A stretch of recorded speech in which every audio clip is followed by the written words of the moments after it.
My name is Julia Grocki. I'm a registered dietitian, and today I'd like to speak to you about fighting emotional eating. I think that when a lot of people hear the phrase registered dietitian, they tend to get freaked out. A lot of people approach me like I'm going to be the food police and give them this long list of things they should and shouldn't be eating.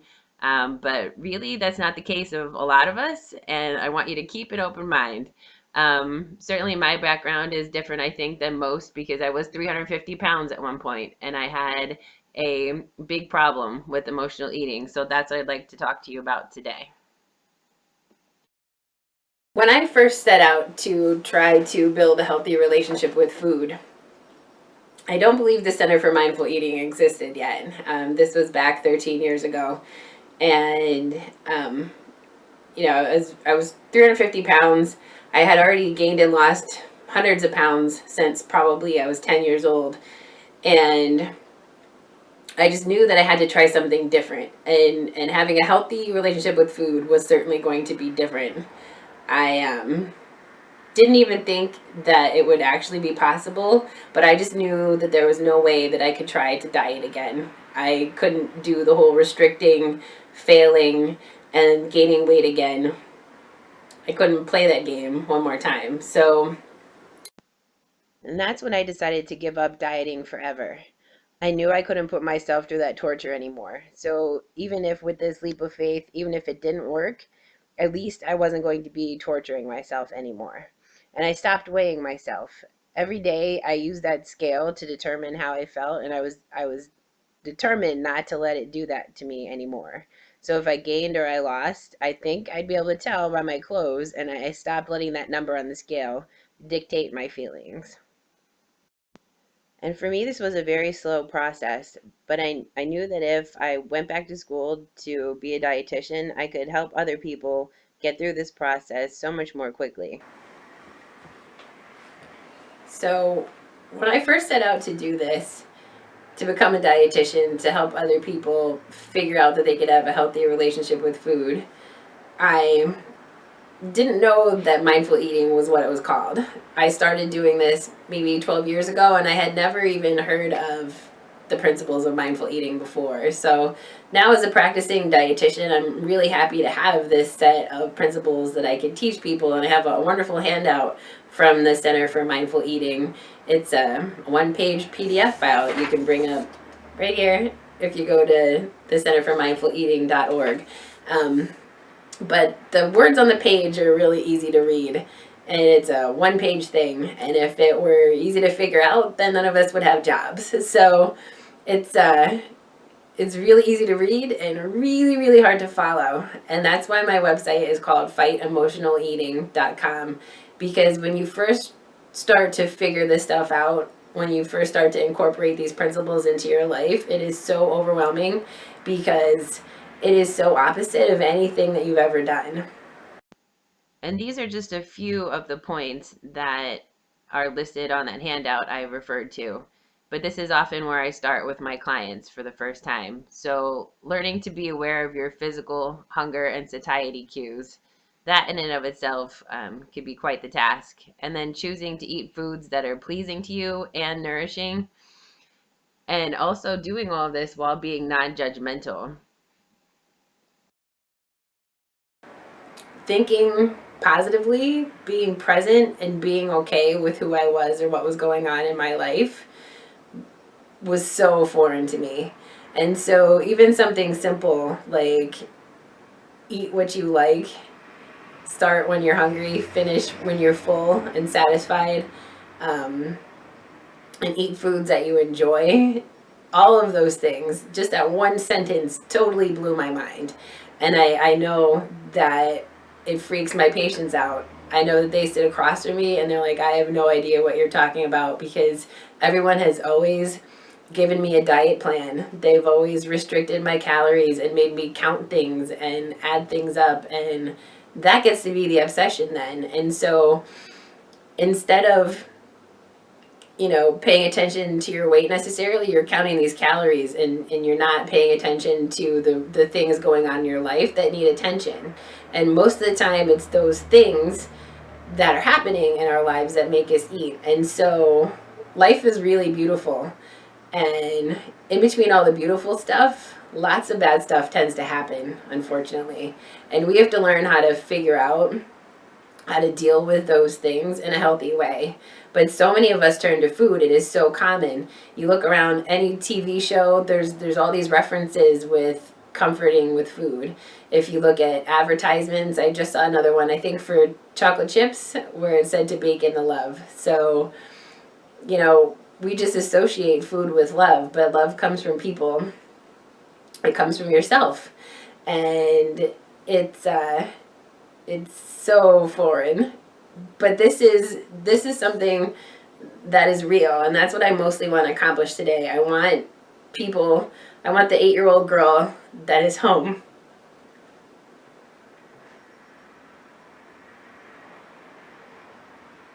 that's upset because her friend is getting hurt and she doesn't know what to do. I want her to know that the donuts won't fix it. And all she needs to do is go tell somebody that she needs some help. And I want the divorced man who's in his 50s, who's home alone and never thought his life was going to turn out this way, that is sitting there eating ice cream every night, and he just wanted his partner back, and he just wanted not to be cheated on. I want him to know that the ice cream isn't going to fix it. And the woman who can't breathe, that's in ICU because she got so heavy. I want her to know that when she goes home from the hospital, that sherbet at night is not going to fix it. And that's such a strong pattern that I see in so many of my patients, that there's so much pain to deal with and they're reaching for food. And everybody thinks that they're alone in this. People think that they're the only ones home at night that are doing this. And I think a lot of the eating happens at night, the overeating, because that's when most of us are alone. We're alone with our thoughts. We're done with our work days, or maybe most of our chores are done, or our situations have calmed down for the day. And so many of us sit around at night and we eat. I did that for years. And, you know, when you get buried under pounds of fat and shame, when you are stuck with so much to dig yourself out of, it looks impossible. It looks completely impossible. And when I look at that picture of myself, I sometimes still can't believe that I was able to dig out from it. And so if I think it's impossible for me to look at myself and know that I actually did that, it's really hard for me to sit here and tell you can do it, but I know you can, because I did. I know it's a thing. And Is that a thing? You're probably going to hear me say that more than once, but is that a thing is something I've asked myself often as I go through this process of learning to be non-judgmental and to be present and aware and to be kind to myself and give myself what I need. So this is my official "is that a thing" face. This is me when I found out that I got back into a size 14, but the weight loss, again, was just a happy side effect of everything else that I did. I just wanted to start at the beginning with the principles of mindfulness. So mindfulness is deliberately paying attention non-judgmentally. So non-judgmentally, a lot of words on this handout really pop out to me, because if you've gained and lost hundreds of pounds and you felt like a loser your entire life, and like you were stupid and you were ugly and lazy and you couldn't figure it out, there's really big chance that you're not going to just all of a sudden be non-judgmental. Like right there, I just said the word non-judgmental really weird. So I just got a little judgmental of that. But, you know, odds are if you have beat yourself up for years, there's no way you're going to approach anything with non-judgmentalness.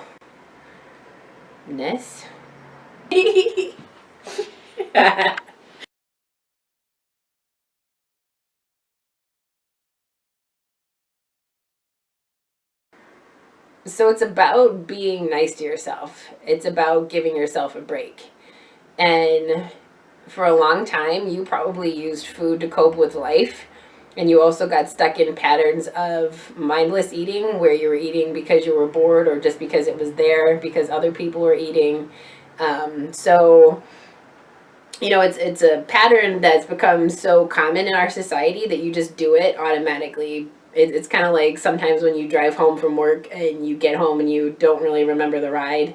That's kind of how we all are on so many things. We're just on autopilot because we have so many distractions. Our to-do lists are so long that we're stressed out and we just kind of do a lot of things like eating automatically without being present, without enjoying it, without giving it much thought at all. And so, being non-judgmental is something that can happen. I'm still striving towards it. Sometimes I'm a little tough on myself still. But there was a time when all I did all day was judge myself. I started to listen to the voice in my mind, and I was just really very mean all day, all night, all the time. So I would bet that there are a lot of you that do the same. But I know that you can stop because I was able to stop, and you have to just start fighting it. That's why part of the reason why my website is called Fight Emotional Eating, because it is a fight. If this is something that has been ingrained in you that you have done for years and years, it is a fight, especially in the beginning. It does get easier, and actually my being mindful is more automatic now than I could have ever imagined that it would be. And so it's not nearly the struggle, not even close to the struggle that it used to be. But in the beginning, it certainly is very tough to start rewiring those thoughts. My patients think they're going to shock me, but I already can read their mind. And so I start spewing off some of the things that I probably would have done. Like this one time, I ate probably three dozen Reese cups in a day, or I had 2 donuts inside of like one block driving home from a drive-through, or I ate an entire cake one night when I was upset about something. Half gallons of ice cream, and those those segments of overeating in my life always came when something was hard. Um,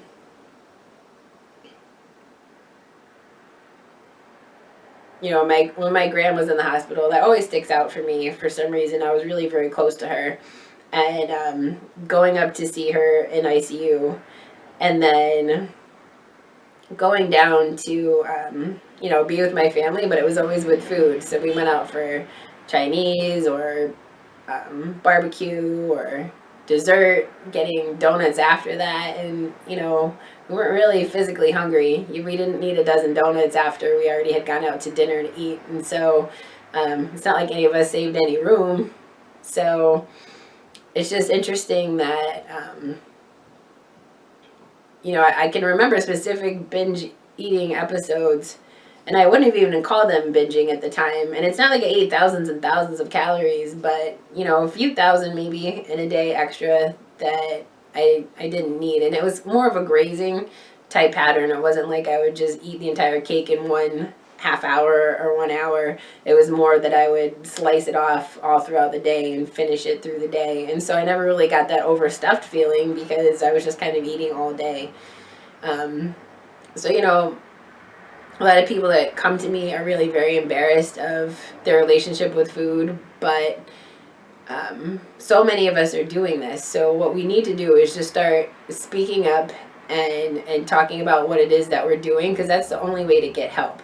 And so if you go to a dietitian or another health professional to try to build a healthy relationship with food, if they're giving you the same types of things that didn't work for you in the past, be strong and tell them that counting calories never worked for you, and counting carbs or fat or protein never worked for you, and so you need something different. A lot of the times I will refer people to get counseling on top of coming to me to work on the relationship with food, because there are very hard things that we go through. Divorce, financial issues, health problems for you or loved ones. Maybe you just had to bury someone that you loved, and so there are so many things that we go through that we need help with. There are so many storms that we don't even want to face. And a lot of us, instead of going through the storm, think we can turn around and ignore it. Um, it could be years before you actually face some of your pain, but it doesn't mean your pain goes away. I really think that we need to face our pain head on and get through it and go through the dark to come out to the other side, to the light. And until you do, you're going to stay in the dark. And so the more you can get a network in your life with people that you can trust, that you can share with, and if you don't have friends and family that you feel you can talk to, then certainly that's where the health professionals come to. And maybe there's even a church organization or a support group in your area. So there's somebody out there that you can talk to. I really wish that I could put a lot of my clients all in the same room, because so much of it is the same exact story. And I thought that I was so unique in writing my story, but the more I talk to people, the more I find out it's the same thing. And so, you've probably had crappy things happen to you in your past that you didn't know how to handle. And so you turned to your friend food to help you out. And so that's where you found comfort. And then you gained weight.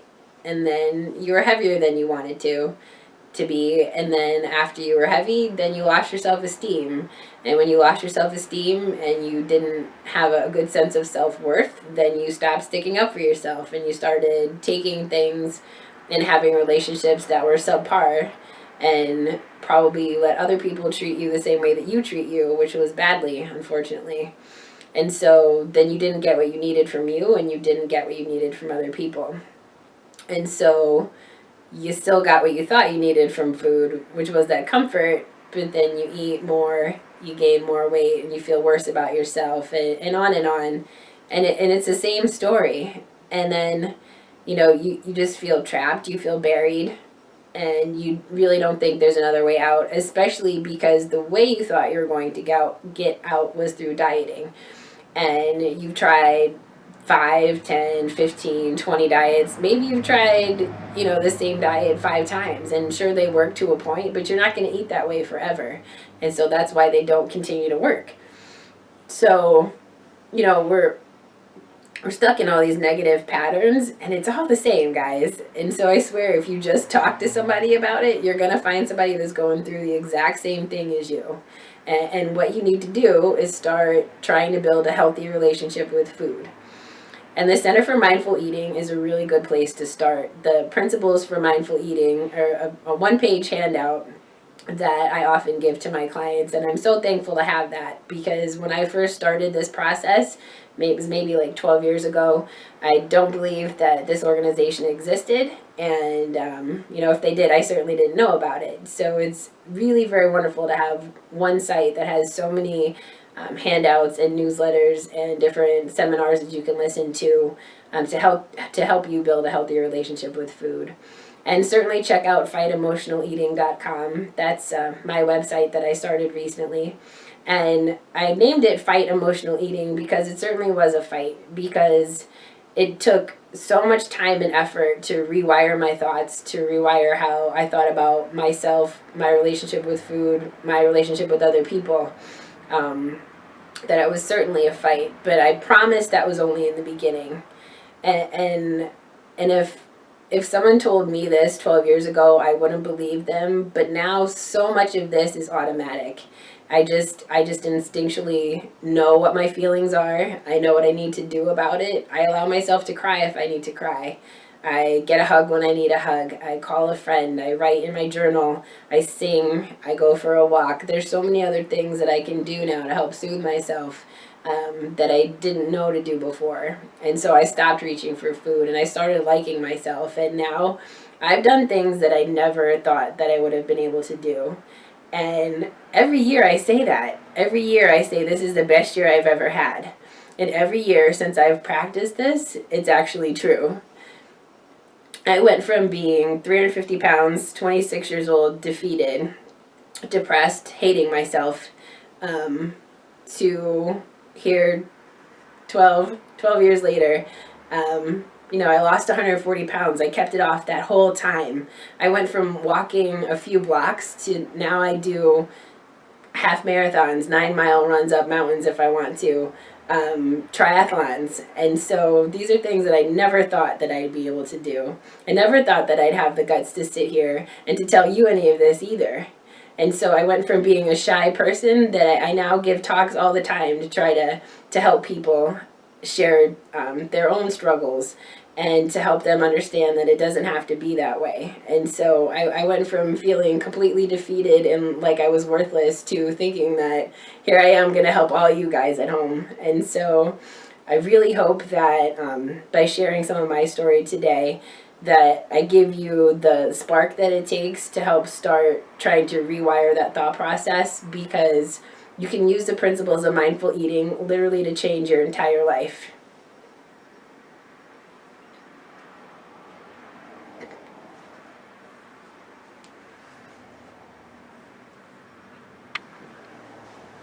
Gee, I just got a little emotional there finishing this up. But so I think this will be the first of many video blogs to come. I hope that you learned something today and that you reach out to me if you'd like to. Again, you can see me at Julia Grocki at FightEmotionalEating.com. And my email is there if you have something you'd like to share with me. I might be sharing some of your input on my blog. I have been writing a blog for a few weeks now, and I will continue that as well. And hopefully I'll be posting more videos. I'll be talking about physical hunger and, the stages of change as I went through everything. And so if you have any questions or anything you'd like me to answer for you, you can feel free to email me at juliagrockird@gmail.com. And again, that's on my website, Fight Emotional Eating. So thank you so much, and be well. Help spread awareness of mindful eating and celebrate Mindful Eating Day, January 28th, 2016.